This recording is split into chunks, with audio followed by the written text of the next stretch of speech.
quando se fala em política, hoje eu vou falar um pouquinho com respeito aos políticos, né, nossos governantes. Mas em primeiro lugar,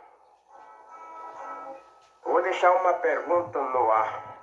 Para início de conversa, eu vou deixar uma pergunta no ar para você que está me escutando. Você conhece algum dos nossos governantes que já apareceu algum governo que agradasse a nação?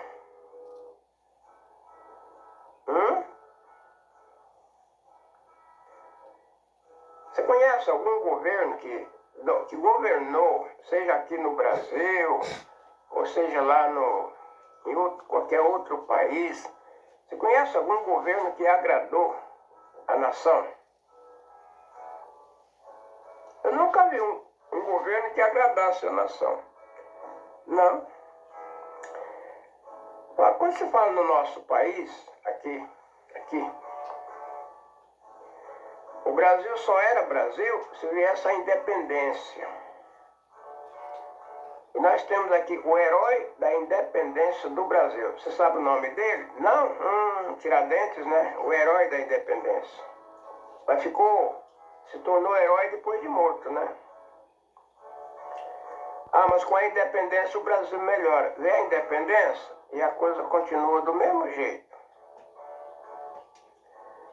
Mas o império não funciona. Vamos derrubar o império, vamos criar a república. Derrubou o império, pôs Dom Pedro para correr e o barbudão lá, né, Deodoro da Fonseca, assumiu. A coisa ficou tão feia para Deodoro que ele renunciou. Não quero aumentar o número de viúvas no meu país. Não quero aumentar o número de viúvas. Os homens iam morrendo, deixando as mulheres viúvas. Aí ele colocou Floriano Peixoto, um soldado que chegou a general. O governo de Floriano foi mão pesada. Mas uma coisa continuou do mesmo jeito. Aí então tiraram os militares e criaram a democracia, né? Saiu da ditadura dos militares e veio a democracia. Gente, isso veio até Getúlio. Desses governos todos, o mais popular, que ficou na popularidade, foi Getúlio. Getúlio ficou no poder, segundo a história de Getúlio, ficou no poder 17 anos. 17 anos. Aí o exército foi lá e tirou ele. Os militares assumiram novamente. 3 anos depois, correu a eleição. Getúlio ganhou com 67% dos votos. Um ano depois, segundo a história, ele atirou no ouvido e suicidou. Se é que isso é verdade, porque, gente, nem tudo que o pessoal fala é verdade. Nem tudo que está na história é verdade. É alguma coisa que a gente fica em dúvida, né? Mas de todos esses governantes que eu conheço a história deles, só conheço dois governos que na popularidade do povo eu tiro esses dois em primeiro lugar. Se tem algum eu não conheço. Getúlio Vargas e Luiz Inácio Lula da Silva. Esses dois são os mais populares. Se são os melhores, eu não sei. Porque ser melhor é uma coisa, né, gente? E ter popularidade é outra coisa. Falar, o povo escutar e bater palma é uma coisa. E o cara fala, e o povo construir em cima daquilo que prometeu é outra coisa, né?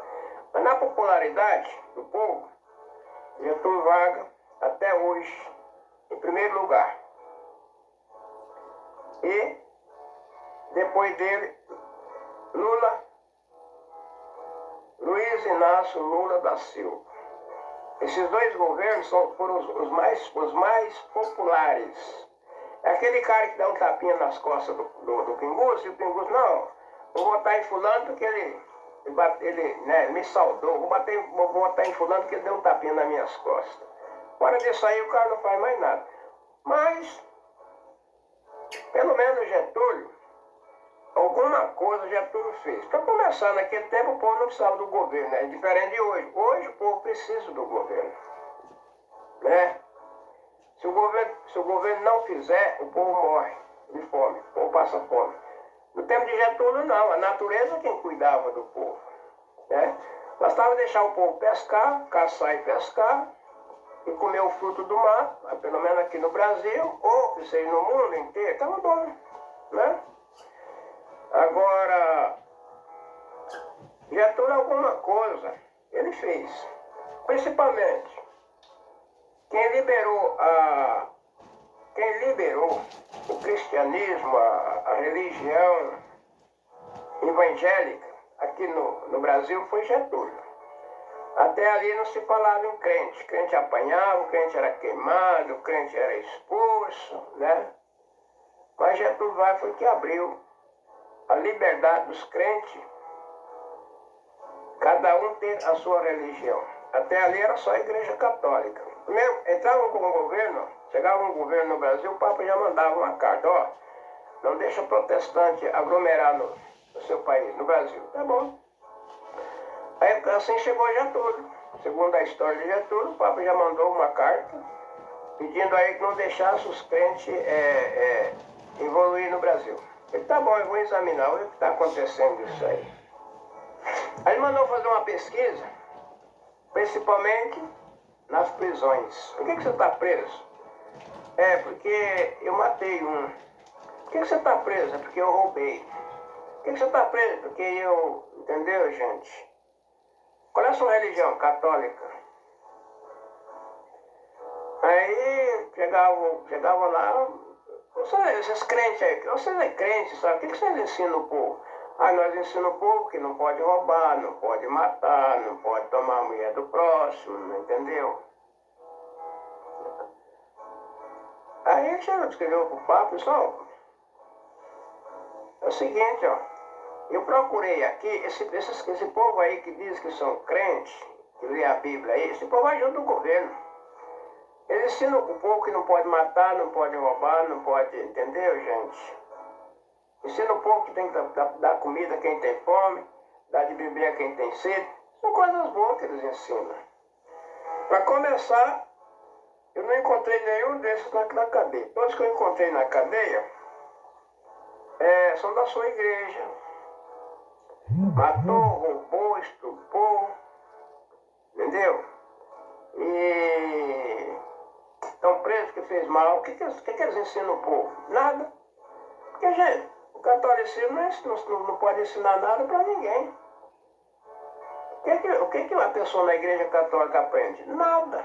É só nasceu, batizou a criança lá, diz que batizou a criança, ele cresce. O que você é? Sou católico. Mas o que você sabe da igreja? Nada. Conhece o padre? Não. Conhece o papa? Não. Conhece o bispo? Não. E aquele santo, aquela santa fulano lá, o que ele é? De onde ele vem? Não sei. O que ele faz? Também não sei. E daí? Só?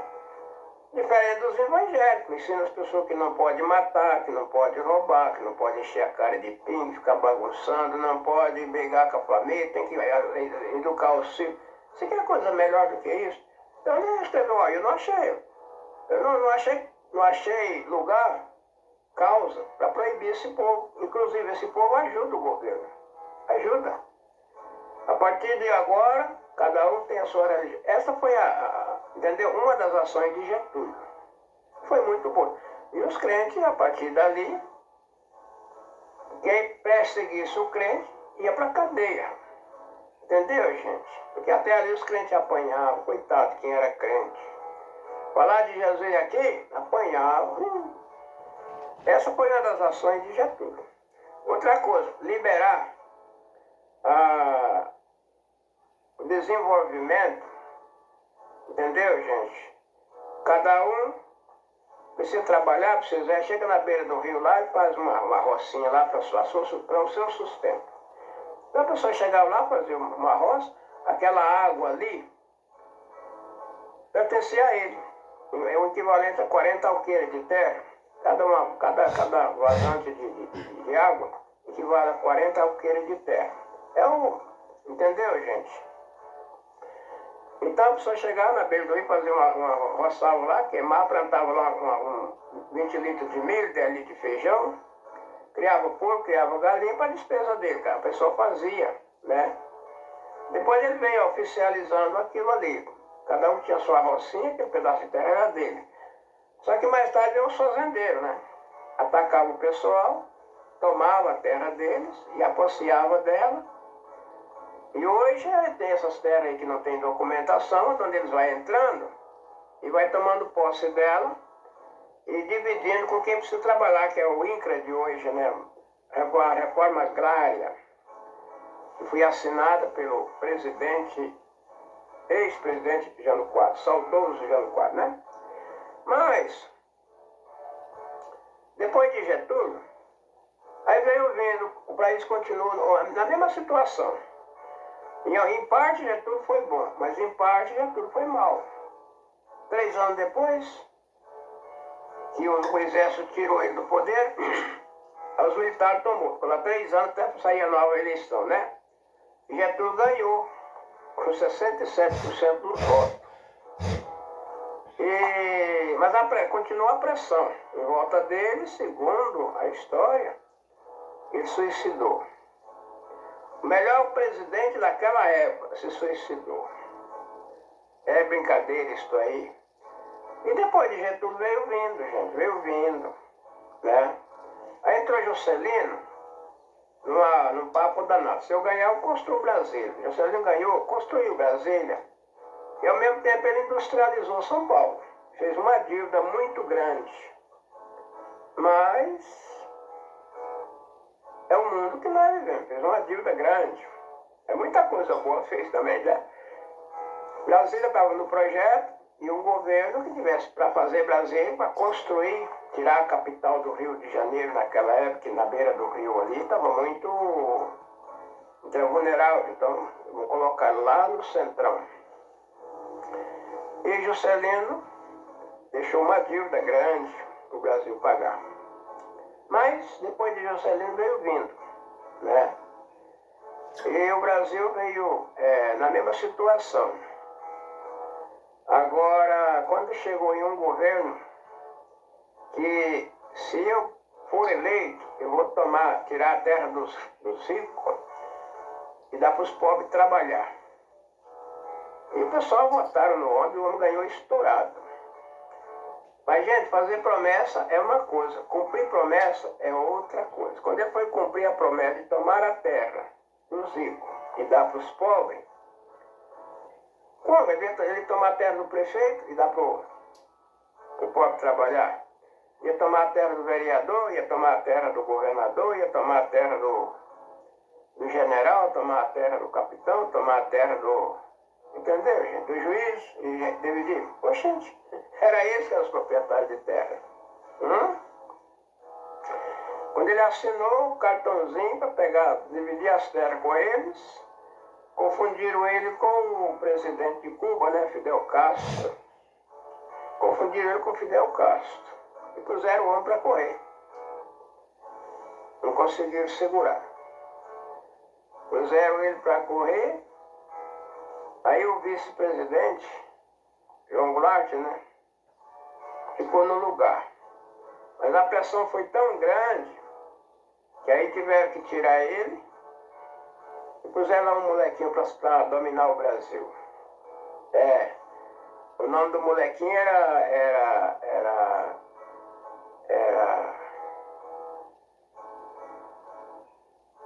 Humberto de Alencar Castelo Branco, chefe do Estado-Maior do Exército. Homem bravo danado, viu? Eu já vi um homem bravo, mas igual aquele lá. O Brasil estava naquela época, todo mundo era rico e ninguém tinha nada. Entendeu, gente? Todo mundo era rico e ninguém tinha nada. Aí ele deu uma olhada assim, mas peraí, o governo quer ajudar o pobre. Mas no Brasil não se sabe quem é pobre nem quem é rico.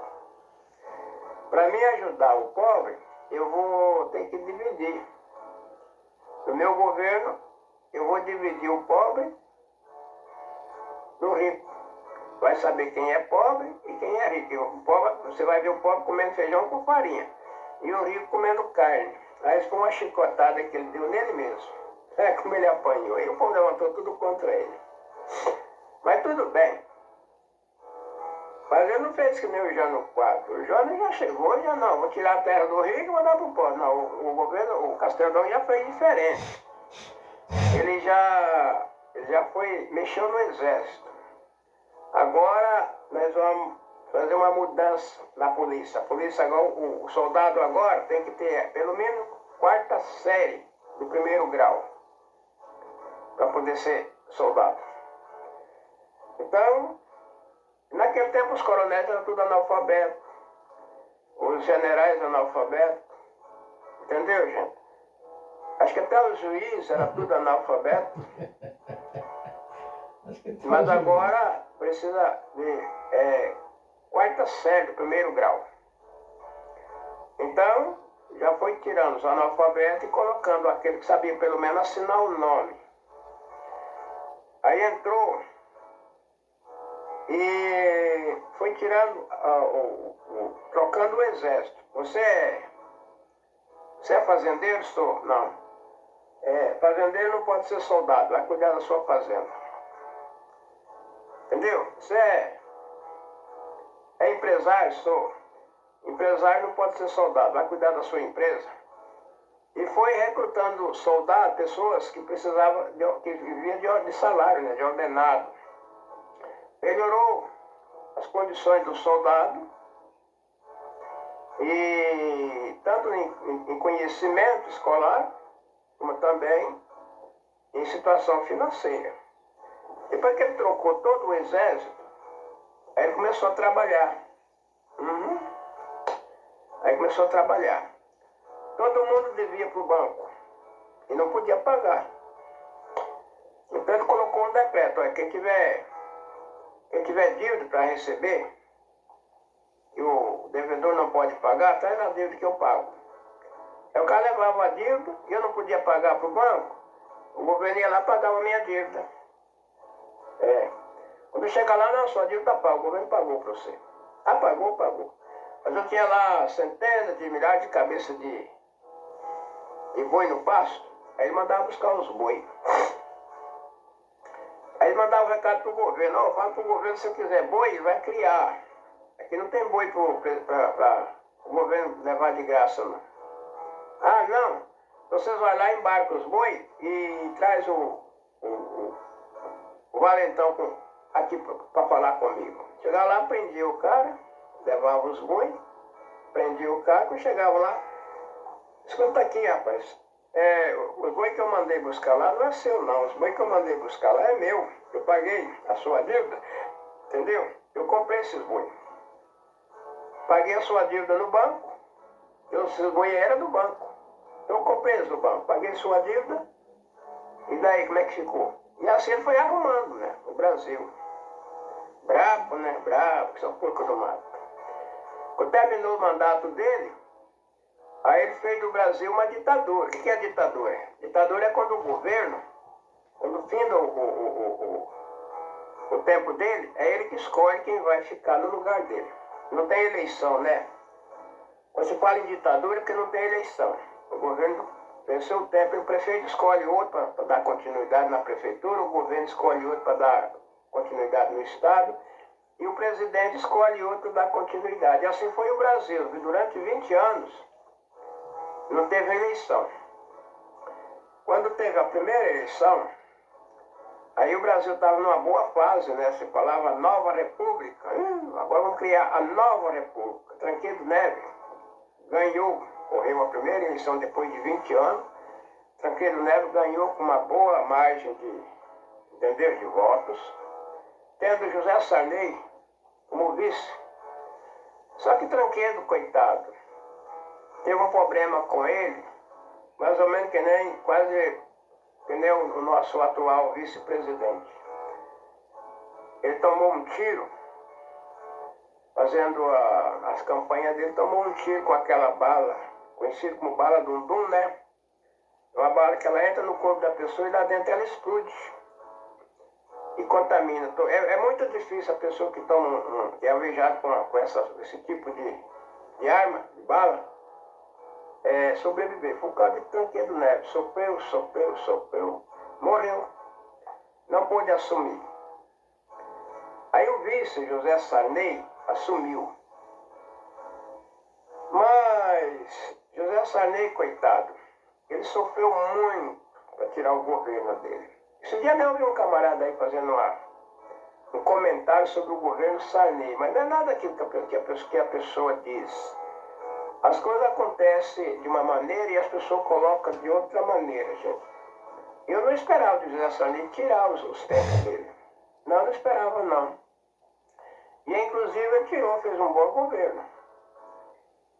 Não fez melhor porque não teve condições. Eu não esperava dele tirar os tempos dele. Mas o José Sarney sofreu uma queda. Assim que ele assumiu, estava uma boa, né? O país estava bonito, um sinal muito bom. Mas teve uma seca, faltou chuva, e ele sofreu uma seca de norte a sul do país. E isso acabou tirou 70% da renda que o José Sarney esperava. Onde ele ia ganhar, ele ia fazer 100, ele conseguiu fazer 30. Então, foi uma queda muito grande na economia do país. Quando pensava em melhorar, aí veio um alagamento de norte a sul do país. Quebrou mais 70% da produção que ele esperava. E onde esperava tirar 100, tirou 30. Quer dizer, 140% foi a queda na economia do governo Sarney. Não tem condição de fazer um bom governo numa situação dessa, né? E com isso o pessoal fritava ele. Punha ele na frigideira, punha fogo por baixo, punha gordura estalando e o coitado sequer fritava. Fritaram mesmo. Mas, ultimamente, chegou uma inflação de 40%, gente, ao mês. Uma inflação de 40% ao mês. E a inflação, ela ajuda o rico. A inflação, ela ajuda o rico. O congelamento ajuda o pobre. E nada da inflação ajudar quem pode, o pessoal escondia o produto. Você ia comprar esse mês, os caras escondiam para vender o mês que vem, porque o mês que vem ele vendia 40% em cima. Para cá o cara comprou por 1.000, esse mês está vendendo por 1.000. O mês que vem vai vender por 1.400. No outro mês vai vender por 1.800. Então, gente, o pessoal escondia a mercadoria e você ia comprar. Estava difícil de encontrar, né? Bom, depois, o governo criou um juro de 40%. Você põe o dinheiro no banco e você ganhava 40% de juro. Poxa, o que é isso? Você punha mil cruzado, era o cruzado, né? Você punha 1.000 cruzado no banco. Mês que vem, dali a 30 dias, ela sacava R$400, era o juro. E seu 1.000 cruzeiros ficava lá ganhando 40%. Aí o que o pessoal fez? O pessoal parou de trabalhar. Não, agora nós não vamos trabalhar mais não. Agora vamos pôr dinheiro no banco. Vamos pôr dinheiro no banco em vez do juro, que agora o negócio mudou, né? Aí o cara vendia a casa e põe dinheiro no banco. Vendia o sítio e põe dinheiro no banco. Entendeu? E ia viver do juro. E com esse negócio aí veio um Collor de Mello, vencendo os tempos do Sarney, veio um Collor de Mello. E pegou, gente, aquela bolada no banco, o pessoal vendendo tudo que tinha, pondo dinheiro no banco e vivendo o juro. Com isso aí, o Collor juntou 7 trilhões, 14 trilhões Aí foi quando o Saddam Hussein invadiu o Kuwait. E o Kuwait tinha lá 16 bilhões. Pagou para os Estados Unidos ir lá tirar o Saddam. Então, os americanos de olho naquelas minas, aqueles poços de petróleo lá, nós briga com o Saddam e toma posse do Iraque, e esses 14 trilhões que nós vamos pegar aqui do Brasil, depois nós levamos esse dinheiro com juros e correção monetária. E o Collor confiscou todo esse dinheiro e mandou para lá, para a guerra. Só que o que eles não esperavam é que o homem era louco. Ele meteu fogo nos poços de petróleo, 700 poços de petróleo queimando lá para 5 anos. E acabou com a... E o que ele tinha estocado, ele jogou no mar. Entendeu, gente? Coitado. Até hoje, o mar do Iraque ainda se encontra prejudicado com aquele, entendeu? Desabamento de óleo que ele fez. Né? Pegou todo o depósito de óleo e despejou no mar. E os Estados Unidos ficou chupando o dedo, né? O que ele esperava daquela situação, saiu tudo no tiro, saiu pela culatra. Uma guerra de 500 milhões de dólares ao dia. Com 40 dias de guerra, os Estados Unidos já tinha queimado 20 bilhões. Entendeu? Se fosse continuar a guerra, estavam queimando dinheiro até hoje. Aí o que foi desistir da guerra. Aceitou o Saddam do jeito que ele queria, desistiu da guerra. Claro, mas pegaram o Saddam depois e eliminaram ele, mas as consequências ficou, né? E o Collor não pôde devolver o dinheiro que ele confiscou do povo. E isso foi a queda dele. É porque o Collor era corrupto, ele roubou 5 milhões. Mentira. Eles tiraram o Collor de lá porque o pessoal, entendeu? Já deixou o país praticamente pobre. Quando ele passou o governo para o sucessor dele, aí ele entregou praticamente uma nação empobrecida. Fernando Henrique pegou esse país aqui numa situação difícil. Aí ele criou o RV, a nova moeda, né? Aí ele criou o RV, botou o dinheiro, e isso fez uma confusão danada, porque eles votavam o dinheiro seguinte: R$1.000 valia R$1. 1.000 cruzados valia um cruzado. 1.000 cruzeiros valia um cruzeiro. Só que no Fernando Henrique foi diferente, parece que 1.000 cruzeiro valia 60 centavos. E o pessoal, com esse desequilíbrio, começou a trabalhar como se fosse na volta da moeda. R$100 vale 10 centavos. E o primeiro mês foi muito bom para quem vendeu, mas para quem comprou foi prejuízo. No próximo mês a pessoa estava pobre, não pôde. Entendeu, gente? Deu uma confusão danada esse RV. Mas aí criou o real, que ainda funciona até os dias de hoje. E quando o Fernando Henrique saiu, o Brasil já estava melhorzinho um pouquinho, já podia pegar um dinheiro do Fundo Monetário Internacional, já pôde emprestar 40 bilhões. De maneira que ele tinha gastado esses 40 bilhões, ele gastou 28, ainda tinha 12. Aí foi quando entrou o Luiz Inácio Lula, e o Lula nem queria pegar esse dinheiro, mas é obrigatório pegar, né? Lei. O governo, quando o presidente encostou lá, não é fazer o que ele quer, é o que entendeu, gente? E assim, o Tribunal de Justiça obrigou ele a pegar esse dinheiro. E ele trabalhando do jeito dele,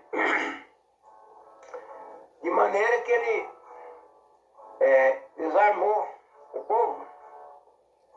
E o povo ficou desarmado, né? E quando ele entregou o governo, os dois mandatos que ele tirou, entregou para a sucessora dele, ela pegou esse país um bagaço. E além dela pegar esse país um bagaço, praticamente falido, ela sofreu também um alagamento. que consumiu nada, acho que 80% da economia do país. Aí com isso, no segundo mandato dela, ela precisou entrar no caminho das pedaladas. E foi aonde tiraram ela do governo e entrou o vice, que também não pôde fazer nada. Né? A única coisa que ele pôde fazer é que no governo Lula ele mandou 600 soldados do exército ir para o Rio de Janeiro fazer a segurança lá. E o presidente Temer, ele assumiu o governo, ele mandou 1.000 soldados fazer a segurança do Rio de Janeiro. E o Rio ficou bem seguro. O governo Lula ficou com 600 soldados do exército lá, fazer a segurança do Rio. Depois o Temer mandou mais 1.000 fazer a segurança do Rio. E então, quando ele entregou esse país para o novo presidente, que foi o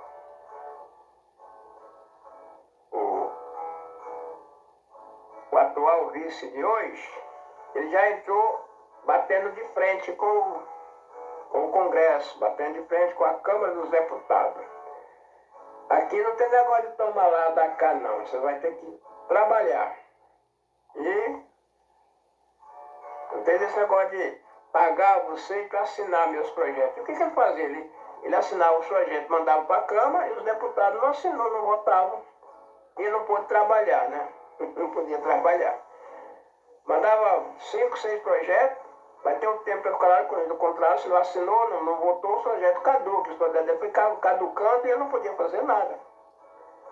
E assim ele veio batendo de frente com a Câmara dos Deputados, com o Tribunal de Justiça, veio batendo de frente com as nações que dizia que vinha ajudar o Brasil, a Alemanha e outros países que diziam que vinha proteger o Amazonas, mas na finalidade de roubar nossas madeiras, roubar nossos bens naturais que temos lá, e ele batia de frente com esse pessoal. Mas mesmo assim ele ia muito bem, prometendo de deixar esse país com saldo de 4 trilhões em caixa. Ele já tinha 1 trilhão. Quando veio a epidemia, aí veio a epidemia. E ele bateu de frente com a epidemia. E aí o pessoal começaram a fritar ele, frita ele tá até hoje. Agora eu deixo a pergunta no ar. Qual desses presidentes agradou a nação? Quando o governo ajuda um lado, gente, ele prejudica o outro. E a inflação ajuda o rico, mas prejudica o pobre. E o congelamento ajuda o pobre e prejudica o rico. Então são dois lados. Quando o governo congela tudo, ele está trabalhando a favor do pobre, mas contra o rico. O rico tem prejuízo no congelamento. Aí quando ele cria a inflação, ele ajuda o rico, mas o pobre não tem condições de fazer nada com a inflação alta. Mas como é que está a política de hoje? O governo está indo bem ou está indo mal? E para dizer bem a verdade hoje, nós não sabemos quem fala a verdade nem quem fala a mentira. Misturou a verdade com a mentira. E hoje fala uma coisa, amanhã fala outra. Hoje fala uma coisa, amanhã fala outra. Entendeu? Hoje diz que eu estou indo para lá, amanhã diz que eu estou indo e voltando, estou vindo de lá para cá. E você não sabe se eu estou indo ou se eu estou voltando. E você, o que você me diz disso aí? Hã? Como é que estão os nossos governantes de hoje? É isto aí, né? Outro dia nós falamos mais de política. E o que eu falei aqui, você aproveitou alguma coisa? Deixa um joinha no meu vídeo. E aguardo o próximo vídeo que vem aí. Deus que abençoe a todos. Amém.